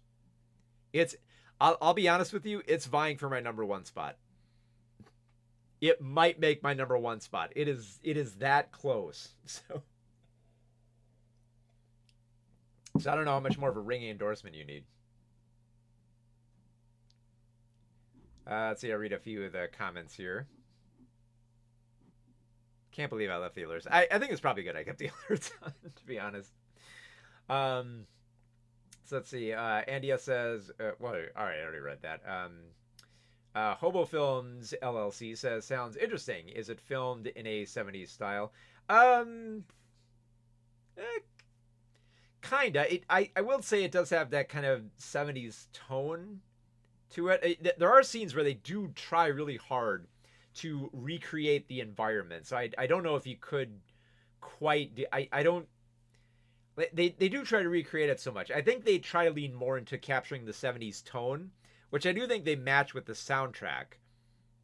I don't think they quite shoot it like a 70s film, because like I said, it goes all over the place. It becomes like a monster movie at one point. So I know there might be little. I actually no. There are little touches of 70s filmmaking scattered throughout here and there, and they do talk about like some other 70s films of the era, not just Jaws, but a few others. So yeah, there are bits and pieces of a 70s movie, but like I said, it's all over the map. It tries so many different types of films, and they all work. They all work surprisingly well. Keeney7481 says, do you think the rise of piracy has or will affect the production of movies and shows, such as production, advertisement, conversations, etc.? To a degree. To a degree, I do think it will. I think the biggest thing to concern with that is I think they need to ask themselves, who is not going to, like, what is going to get someone not to pirate stuff? Because there are people who are just going to pirate just because they don't have any money, that's all they can get, and they want to do that. But for some people, piracy is actually a result of lack of access. So they don't have access to the film, like like there's that window between theater and digital that, I mean, it's narrowed, sure, but it's still there. And I think some people are like, well, I can't get it there, or sometimes stuff just doesn't end up on digital. Or, the more concerning aspect that we don't get physical releases. We've been getting better ones, but that is also a concern for piracy. I think it might affect it. I mean, maybe advertising. I mean, like, now advertising has just shifted to, YouTube ads and stuff like that, a few TV promos here and there. But I think for people who really do want a good film, I think this year has kind of proven that audiences will come out to certain films if they want to support it and they think like there's something good there. In particular, there have been some surprises this year. Like One Battle After Another did amazingly well for being a Paul Thomas Anderson film. Paul Thomas Anderson films don't do heavy box office, and this one did. For being shot. Well, for one, it got IMAX screens, but I mean that's it's nice that it happened, but it's not all that uncommon. Like was it Ari Aster had IMAX screenings of was it Beau's Afraid and Eddington, which I'm glad they did. I'm glad those types of wild original films are getting that type of release. But people actually came out for that film. I think it's I think given its re-release, I think it's very close to getting $100 million for which for a film like that is incredible. I was very happy that that one of my favorite films this year actually ended up being a bit of a hit, at the theater. Also, stuff like Superman and Fantastic Four did pretty well. So, like that whole idea, it's like, oh, superhero fatigue. It's like, no, it's just like people want good superheroes. People just don't want to see the same superheroes over and over again. So a new, more exciting Superman from James Gunn, sure. A 60s retro throwback version of the Fantastic Four that I haven't seen in a while, sure. I'm up for that. And then, a hot mess Supergirl next year, you definitely know everyone's going to show up for that. So, it depends. There are a lot of different aspects that can affect, but like production, it might, in terms of like how they're going to, I think for one, it's definitely going to affect how they market a film for physical release. Because I think the studios will figure if everyone already has digital copies that they downloaded illegally, then what's the point of even having like a physical release? And I think it's going to be a test to see how willing people are to support films like that on home video. Like Superman released on Blu-ray, which I'm glad it did. And we are getting Criterion releases of a few more top films that have come out that have come out within like the past year. Like Anora went on Blu-ray, and Guillermo del Toro stuff like Pinocchio is on Blu-ray, won the award for best animated film. Flow, you can see right over there, won the Academy Award for best animated film, and it got a Blu-ray release. So I think there's a test to see like how willing audiences are, but I'm a little bit hopeful if they're coming out for stuff like one battle after another. And I think that there was a decent take for weapons as well. So it's a good sign. It's a good sign. It's a hopeful sign. It's not a sure thing where it's like, you give Zach Krieger and Paul Thomas Anderson more money, they'll make $100 million next time. I don't think they will, but you still should give them money because they make good films, So it's hard. It's hard to say. All right, I can feel my voice loosening here, so we're going to kind of blow through these films here. Sounds like it'll end up just discouraging lazy or poorly made films. It could be a good thing.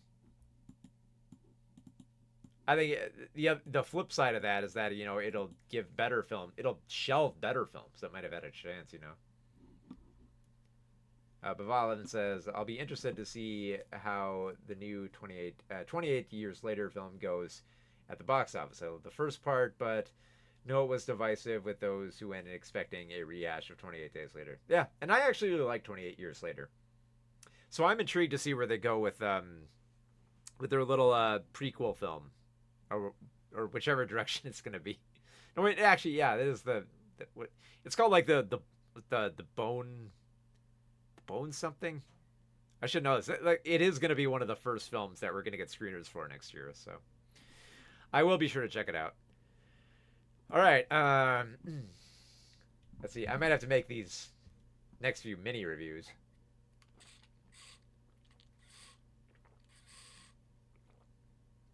Just because I'm losing my voice, so you have to forgive me. But I'm kind of gonna blow through these last two here, just because I am losing my voice. All right, so here we go with review of It's Just an Accident. Bone Temple, that's right. In 3, 2, 1. So It Was Just an Accident is the latest film from Jafar Patani, and I fucked up the name one more time with that. I knew that was gonna happen. All right, one more time. So It Was Just an Accident is the latest film written and directed by Jafar Patani, and it is oh my god, I love this. Might be my favorite Patani film, just because the tension that he weaves in this movie is so great. Because Jafar, he's been in prison for his expression, for being an Iraqi filmmaker who's been imprisoned by his government, and he's faced the hardships of his art being censored. And I think he takes that experience and he uses it to make something very profound with this film in particular, because this film is all about, it's not just about being tortured, but like the aftermath of what comes with that. So this is all about, it feels like it's after, this government regime that took people off the streets and beat them and tortured them and executed them, and trying to move on after that. The problem is that the people who try to move on, like they can't, because they think they might know who their torturer is. They encounter this strange man with a prosthetic leg, and they believe, like, wait a minute, we do remember our torturer had this leg, but is it the right guy? And one person is sure that, I'm sure that this is the guy. So the guy who's searching him out is Vahid, and Vahid is like this dude. He's got to be the dude. He's got to be the guy who tortured me. I recognize that peg leg. It's got to be him. So he decides to seek him out, kidnap him, and decide to bury him in the desert. But as he's burying him, the dude says, look, I'm not this torturer. I'm not the guy.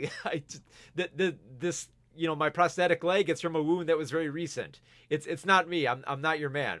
And Vahid checks it out, and he looks at the prosthetic and the amputated leg, and he's just like, maybe I'm not sure. So for the rest of the film, he's basically trying to figure out, is this the guy?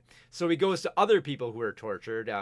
This includes like a wedding photographer, a guy who runs a bookstore, another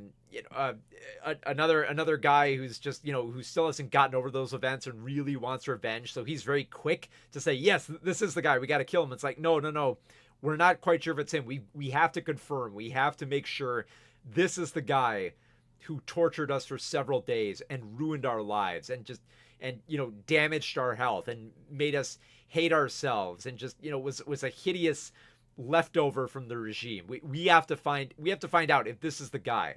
And they can't, and the film never really gives an easy answer for if it is or isn't. But there's always this doubt that is lingering within these characters. There are some who are not quite sure, like the wedding photographer's like, it might be, so I'm kind of willing to go along with Vahid. There are some who just like duck out immediately, like Salar's just like, I'm not, this is insane. You want to kill somebody, I'm not going to do it. And then others like one of them who is traumatized the most is just like, really wants to jump to it. So like, yeah, we got to kill him immediately. We got to kill off this last vestige of this Iranian regime that was so despised. And the film tries to approach this aspect of revenge in a way that isn't easy. There is always this doubt, but always this questioning of whether or not they're going to go through with it, whether or not they are going to kill this guy, and just getting out all this aggression and anger. And that doubt still lingers when they find out that this dude also has a wife and child. In fact, a pregnant wife who's going into labor, and they have to make the tough call to decide whether or not they're going to help this family right before they're going to kill this guy, and if they can go through with it or not. And a film like this would be easy to fall on a simple platitude of revenge is never the answer. And the film, without spoiling anything, the film does deliver, I think, on a certain level of catharsis, while not just making it so simplistic as find this guy and kill him. I think it always like harps on this aspect of doubt that just riddles people to a degree that it's never going to be enough for them. Because even if this was the guy, the peg leg guy that they were trying to find and kill, even if they did kill him, what if there's another peg leg guy who comes by? And then, and if there is someone who does come by like that, there's always going to be that doubt if you killed the right guy or if you killed the wrong guy. There's always this, this doubt within these people that just concerns them. And it ends the film on this very haunting note about being so uncertain about what else lurks, about what other darknesses lurk out there, and how you're going to be able to approach them, and whether or not you can recognize them. So yeah, I think just, Jafar's direction here is pitch perfect. I think it finds just the right notes to explore here. It keeps things just just a little bit offbeat, and just with enough heart to care for these characters, but then also a lot of intense scenes where the camera just holds on them and just lets them go back and forth and just argue with great passion about how they feel they should be justified in murdering this guy who tortured and murdered and raped people, and whether or not it's him or not. And in some cases, there's this deep questioning of, does it even matter if it is him? Wouldn't you just like it to be? Wouldn't you just like to get out that aggression and revenge and be over with it, and just not constantly be looking over your shoulder thinking that's the guy, or is he coming back for me, or is the regime going to start back up again? There's always that lingering sensation that there's something worse out there, and that killing this one guy is not going to be enough to satiate. So yeah, for having that focus on revenge in a way that is messy and doesn't end up and doesn't end up like on a very simple note, I think it was just an accident. Perfectly conveys this a very interesting revenge thriller that doesn't reduce itself the way that so many other revenge thrillers do with this type of subgenre. So I was very impressed with this Iraqi film. It was just an accident. So it was just an accident. I think is still playing in a few limited theaters right now. Check it out.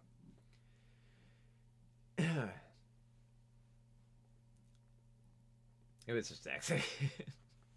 Benoit 11 says, I was just wondering if you have seen the Park Chan-wook's new film, No Other Choice. Unfortunately, it isn't released until next year where I am, but I can't wait. Park is a must-watch filmmaker for me. Okay, so here's the thing. I have actually seen the film. I did get around to finally watching it. And here's what I will say. In comparison to Park Chan-wook's previous film, Decision to Leave, I don't think I don't think No Other Choice is as strong. I think the problem is that the overarching concerns and anxieties within the film are not that mysterious or as intricately compelling as Decision to Leave. I think, for a film about for those who haven't seen the trailer, the film is all about a wealthy guy who works at a paper company. He loses his job, and he's going to lose everything with his family, and the only way that he thinks he can get his new job is to essentially murder the entire competition. And of course, it gets messy and dirty, and that type of scenario, I think, is kind of my biggest problem, because this is the type of story that it could be simplistic, and it could just be, kill off the competition, and then you get your job back. It could be like a nice little horror comedy, and it never falls that far. But I feel like there's also a lot more avenues that it could explore. Now, that being said, it's not a bad film by any stretch of the imagination. It is a very good film, and it ends the film on this very chilling note about how this guy might have been successful in his operation to eliminate the competition, but ultimately he essentially ends up working with artificial intelligence, and it ends on this very chilling note, which is why you might have seen Neon is trying to push this film out to executives to showcase the hideous nature of corporations that favor AI, because the film is very much anti-AI in that regard, which I did appreciate. Yeah, but yeah, it's not as strong as his other films, but it is a very good film. I will say I did enjoy it. I loved a little bit of like the offbeat nature to it. The performances are great. Like what's his name? The Squid Game actor. Blanking on his name here. Well, I'm blanking on it, and I'm probably gonna mispronounce it if I don't look it up right now. So it's Lee Byung-hong, and yeah, he was great in the film.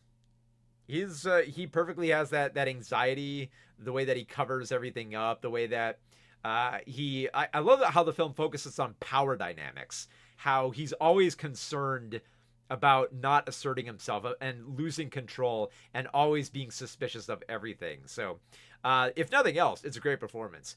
I don't know if the film's going to make my top 10 list, but it's definitely a very good Park Chan-wook film. So if you're worried that he's kind of fallen off with this film, don't worry. He is not. It's he still has that touch. Yeah. Let's see. Bava11 says, it was just an accident. Sounds great. I just hope it gets a release in Australia. I hope so too. I think like that film might get lost in the shuffle, and it really shouldn't. I think it definitely is. I think it might be a very good contender for Best International Feature at the Oscars this year. I think that, and I really hope The Secret Agent is going to be a top contender, just because, oh my God, that film should win. I get the feeling it might not, just because it might be a little too weird, and I feel like Sentimental Value might be the easy one that they recommend here. Even Lesser Park is so great. Oh yeah. And honestly, I would not even say like this is like Lesser Park. I would just say the thing is I'm mostly comparing it to Decision to Leave, and I love the hell out of Decision to Leave, and I like this film as well. So I guess if you need something as arbitrary as like star ratings, I rated it at about 4 out of 5 stars, if that's any indication, and I gave Decision to Leave like 4.5 stars. So yeah, I hope you enjoy it. I didn't get to see it in the theater. I got a physical screener, but oh God, I gotta imagine it's gonna be great for like that. There's one scene that involves a standoff and music that I'd be very curious to see how it plays in the theater, just because it uses sound in a very interesting way. So keep an eye out for that scene. That was probably one of my favorite scenes in the film. Okay, we got one last film. Let's see if I can get it out of me. And there won't be too much to say on this one. Okay.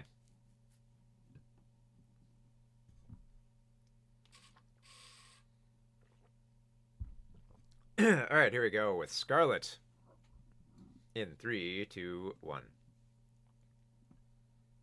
So Scarlet is the latest film from Mamoru Hosoda, and the film could be easily described as just, what if we did Hamlet, but Hamlet didn't completely lose his mind and actually got away with his revenge and tried to, assert his dominance as being the rightful heir to the throne. And that's very much what Scarlet ends up being. It does retool it though. Instead of Hamlet, we have Scarlet, who is a princess who watches her father die at the hands of the evil Claudius, and she's just bound by revenge. She's just like, yes, I gotta train, I gotta fight. I'm gonna become a powerful warrior, and I'm gonna, assert my dominance. And then when she becomes old enough to, finally take the throne and, decide to fight for it, she decides that she's gonna try to outsmart Claudius and poison him.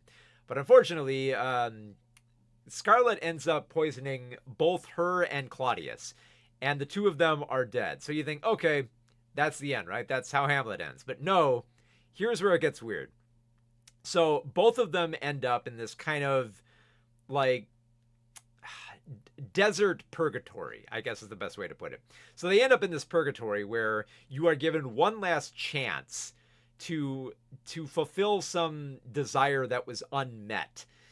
Before you basically pass away into nothingness. So before you become nothing, a version of your soul is allowed to either get revenge or accomplish something that you feel was lacking. So Scarlet decides to go on this mission to seek out Claudius, who is in this world, and has apparently taken dominance of this purgatory by denying people the chance to ascend to what is called, I forget what it's called, but it's more or less like a stairway to heaven, I think is the best way to put it. That leads to this land that's not a desert, where it's like a lush paradise, and Claudius is guarding those gates. So all these people really are furious at Claudius for holding them back, and Scarlet seeks him out in this land of all these different types of characters. Like, they clearly established like Scarlet is this medieval princess, but she's around all these other different cultures and people from different time periods. In particular, she ends up making friends with Hijiri, who is this medic from modern day Japan. And while Scarlet only craves violence and death, Hijiri wants to save lives and preserve them. Now, I immediately see where this type of story is going. Like, it's trying to focus on Scarlet realizing that revenge is not the answer. And I thought, oh man, is it going to end up on a platitude here? And it kind of does. It kind of does reduce revenge being something that you have to turn away from because it's dehumanizing. And the thing is, I don't think that's a bad idea. I think you can make that work. But the film just kind of paints that picture with very broad strokes here and just makes it arrive at a very simplistic conclusion, almost like it was like a PSA that they shoved in at the last minute. Say like, oh, don't murder because that's revenge and that'll make you as mad as Hamlet. I think there's something more deeply psychological to explore there, but this is a problem I think that Hosoda had with like his other films, is that it just gets lost in the visuals here and all of the very whimsical stuff it can do with this material, because there is like a shift in the animation. Like, it looks like the more traditional type of anime 2D quality for the first few scenes where Scarlet witnesses the death of her father, but then when she goes to Purgatory, it takes on more of a CGI tone with this very, very lush tone and color to how they establish this type of world. And there are some neat animation sequences here. There's a nice little dance number with a Hawaiian character they meet. There's some interesting fight scenes where Scarlet stabs some evil men in the dick. That was pretty neat. And there's even this cool looming dragon who just zaps people into dust. That just lords over all the people through the clouds and occasionally comes out during storms. Great visuals, but in service of what? Because at one point there's a dream sequence where Scarlet imagines that she was reincarnated in the modern world with Hijiri, and they're all just enjoying this modern version of Japan where they're all dancing and singing, and it's all joyful. And it's just like, oh, this could be us if you just turn away from the madness here. And I don't really feel like the film earns that type of messaging that it wants to have here. I just feel like it kind of makes it too simple about trying to communicate that revenge is not the answer and trying to stage an alternative version of Hamlet. And it's really sad because the visuals here are amazing. I love the way they're staged, that they're colorful, they're beautiful, the fight sequences are neat. The dance numbers are they're very intricate. I love the detail that they put into them, especially the giant crowd sequences here. But for all of this to merely arrive at this point of just, it just feels like the film is ending on this note of just like, oh, let's give peace a chance and let's make sure there are no wars in the world anymore. It's just like, that's very ambitious, and I'm glad that Scarlet went that route, but it doesn't fight hard enough. It just kind of ends up being this very kind of like dreamy quality for a film where, someone is grappling with death and meeting people from other cultures and trying to learn that murder only leads into madness further. And I don't think they properly communicate that. And a big danger with this type of film is that you just get lost in the excitement of some of the action and violent sequences that only kind of like slowly start to stress that no, you shouldn't kill. Because in the scenes where Scarlet is doing combat with the sword and shield, it is pretty exciting, and I like how it was staged. And then to have all that and then just kind of end on this this very like empty space where Scarlet has to deny Claudius the violence that he craves and the release that he wants and the revenge that he wants Scarlet to succumb to. It's just like it keeps, the film never quite finds its voice for trying to say that well. It just kind of ends with this very simplistic note of, hey, let's give peace a chance. So, for Hosoda making this very admirable attempt to make an alternative version of Hamlet, I think he has the visuals, he has some good ideas, but he never quite brings them all together to make it all pay off in a story that never feels hokey and corny by the time it gets to the end here and wants to make a point about how killing people is wrong, which, yeah, okay, good message. but you need to give me a little bit more than that instead of just, what feels like a public service announcement. So yeah, Mamoru Hosoda, he still knows how to direct an anime film that looks gorgeous, but his script really needs work. Just like, for staging an alternative version of Hamlet, there's a lot of potential here, and it just feels squandered with a film that could have done so much more psychologically and visually with this type of material. So yeah, this was a bit of a disappointment. But if you do want to catch Scarlet, it is playing in theaters, I think this weekend in a few markets. Bava says, but I thought Hamlet's fatal flaw was his indecisiveness. That introspection and inner turmoil was what made Hamlet such a great protagonist. Scarlet sounds very strange. I think, well, I mean, like the indecisiveness, but also, the focus, I think, on revenge, because like the thing is, like, Scarlet does succumb to the same fatal flaw as Hamlet, and it's mostly just like, oh, okay, here's your second chance through purgatory, learn a lesson. Okay, the lesson is not to succumb to revenge. But yeah, it's a very strange premise, and I think it could have worked, but it's all over the place. It's flighty. It never firmly establishes the rules for, and I don't need firm rules. I just need like a little bit of a grounding for what's at stake here, and it never felt like I grasped that full picture here.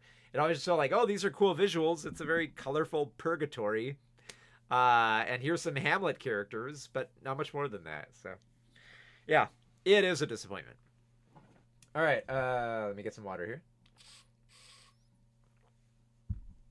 And let's do a quick recap of the movies I reviewed on today's stream. I reviewed Avatar, Fire and Ash, the third film from James Cameron's Avatar series. It still looks good visually, but it doesn't really take us into anywhere new, especially with the volcanic tribe.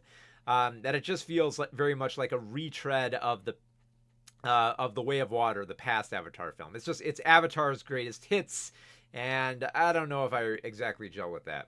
I also reviewed the SpongeBob movies, Search for SquarePants.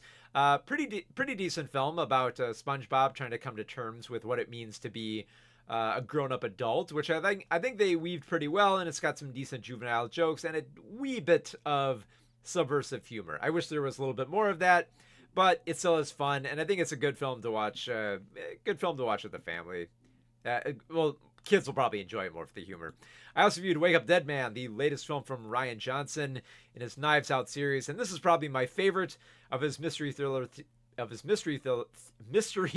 series, for focusing more on religion and spirituality in a way that doesn't feel like it's as reduced to being a satirical punchline. So yeah, this has been my favorite Rian Johnson film. I also reviewed It Was Just an Accident, the Iraqi film about a group of survivors trying to get revenge on the peg leg torturer, and they always have some doubt in their mind that tackles revenge in a very meaningful way. I also covered Scarlet, an anime by Mamoru Hosoda, which is also about revenge, but tries to stage a different version of Hamlet that doesn't quite make itself pay off, with a very corny ending that ends on a simple platitude about give peace a chance and don't murder people who murder others. Eye for an eye and all that. And I reviewed The Secret Agent, a Brazilian film about a man trying to escape the country's authoritarian regime with his son. Goes into some very unexpected and wild directions. It's very firmly alive and exciting and thrilling, and it's one of my favorite films of this year. So I think of all the films I reviewed today, the easiest one that I'd recommend is The Secret Agent. So if you're going out to the theater, try to find The Secret Agent. It is playing in a few theaters, but only in a limited run, so you might have to look around there. If you can't find that, though, if you're looking for wide release stuff, I'd say the film I'd recommend here is the SpongeBob movie. I would recommend that over Avatar, Fire and Ash, just a little bit. I think what really did it for me was there's a Teenage Mutant Ninja Turtles short right before it, in which the punchline is that AI sucks ass. So that is an easy, that alone made the film worth it for me. It's like, okay, no matter what happens, I'm glad I saw this little short right before it. So yeah, I'd recommend the SpongeBob movie to see this weekend. And if you're staying at home, I would recommend seeing Wake Up Dead Man. Yeah, I really enjoyed that film as well. It's going to be tough to assemble my top 10 list this year. But I will assemble it. And if you want to see what is going to be on my top 10 list, be sure to stay subscribed to this channel so you can stay up to date on the latest movies. And because I will be posting a top 10 list video before the year is out. And the top 10 list will also be on my website, movieswithmark.com, where you can read reviews of the movies that I reviewed on today's show. Not all the reviews are up there yet, but they will be. I've just been overwhelmed with a lot of books. No, not a lot of books. A lot of movies that I've been watching. But I am writing books over on my Patreon as well. So I'm writing essays on banned movies, which you can find there as well. And it will give you access to a lot of early videos that I'm working on. So when my video essays are finished, I tend to release them to patrons first, and then the rest of y'all get to see it the next day. So if you want to see my stuff early, be sure to support me on Patreon. The smallest tier of $1 gets you right on the tier where you can watch stuff early. I am working on a fairly big project, which I'm not sure if I'll finish it. I'm still in the writing process and recording process for it, but there is a big project I want to finish before Christmas. So look forward to that. So patrons, keep an eye on the Patreon. I will be posting something there for the big update. And everyone else, stay tuned next week, because next week we will be talking about more films, because believe it or not, there are more films coming out on Christmas. So we'll also be talking about Marty Supreme, the latest film from Josh Sadfi. So Uncut Gems director. Looking forward to talking about that one. We'll also be talking about Song Sung Blue, a new musical biopic starring Hugh Jackman and Kate Hudson. And I'll probably be talking about a few other films that I might have missed from this year. So if you want to stay up to date on those films, be sure to subscribe so that you can come back next week and check out the latest films. So I probably won't see you all until after Christmas. So happy holidays, y'all. Go out and see some good movies. Hope you find something good to watch this holiday season. So thank you all for joining me, and thank you all for a lot of your support that's been keeping these videos going and helping the channel going. And there's more video essays coming in the future. There's plenty of scripts I have in the oven. They just haven't baked yet. They'll come out eventually. Just let me cook. So yeah, I'll catch y'all next week, and have a happy holidays, everybody.